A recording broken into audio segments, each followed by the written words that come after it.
Premièrement, tous les caméras, 49 caméras peuvent fonctionner.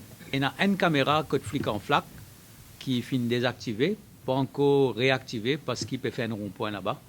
Nous pouvons venir avec le zone speeding, qui est un système que pour capable de une zone de 1 km ou 500 mètres ou 2 km, si finit un speeding ou non, parce qu'il y a un average speed entre ça des caméras-là.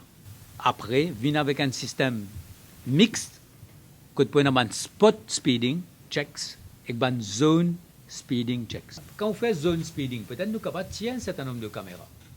Là, nous sommes capables de mettre dans un accident prone areas. L'idée, ce n'est pas d'augmenter le nombre de caméras, parce que finalement, nous retournons à une situation que tout le pays, n'est pas capable, parce qu'il est un équipement extrêmement cher. Alors, caméra, c'est un outil, mais nous trouvons que le spot caméra n'est pas assez. C'est pour ça qu'il nous peut introduire le zone speeding.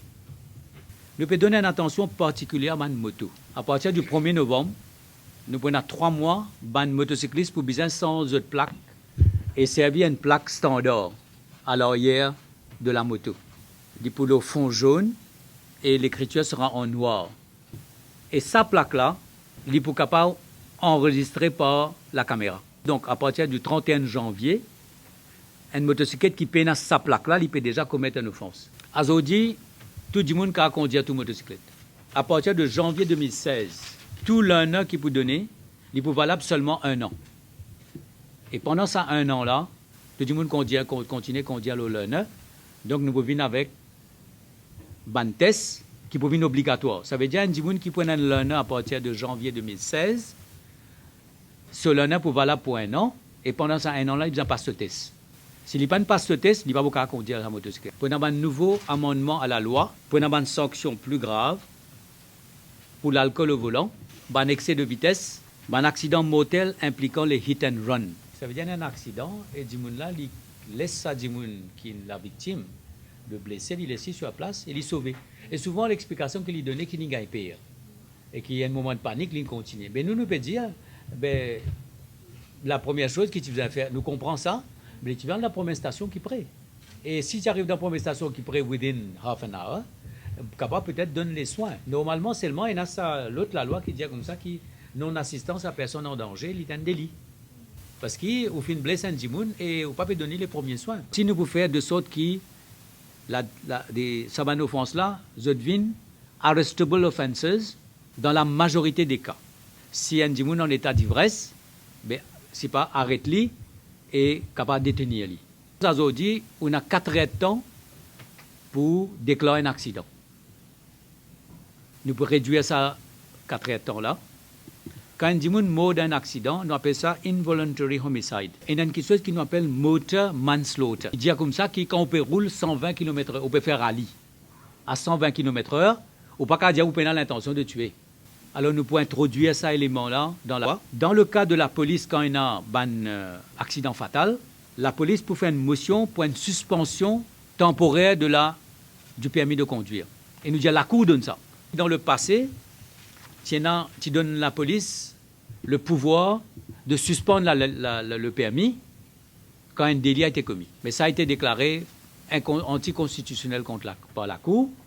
Donc nous pouvons dire la Cour nous fait une motion, la police fait une motion pour dire comme ça parce que ça dit là fait responsable d'un accident fatal et qu'il y a une charge provisoire contre lui, nous pouvons faire une motion pour qu'il y ait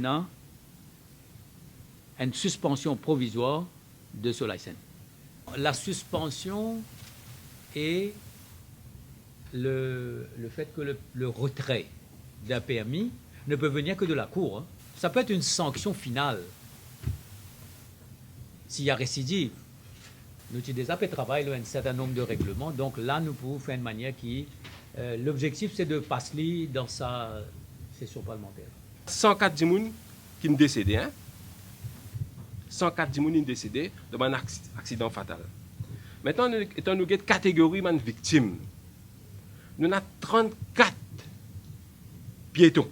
Il y a un problème de responsabilité venant des piétons. Un piéton peut traverser la route en dehors d'un passage clouté.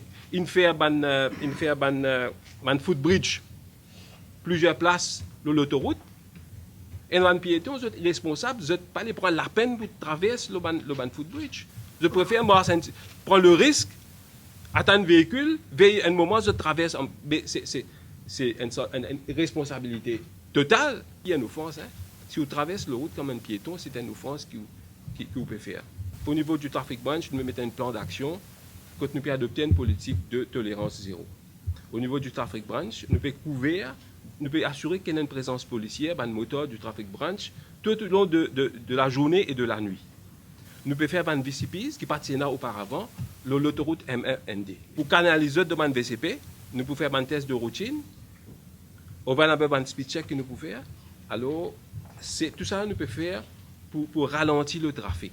Et au niveau de la division, il y a 7 divisions. Je prends une mesure pour assurer que je t'applique ça, politique de tolérance zéro. Je ban policier, je ban véhicule pour la route, pour faire un speed check, un véhicule, un véhicule checkpoint.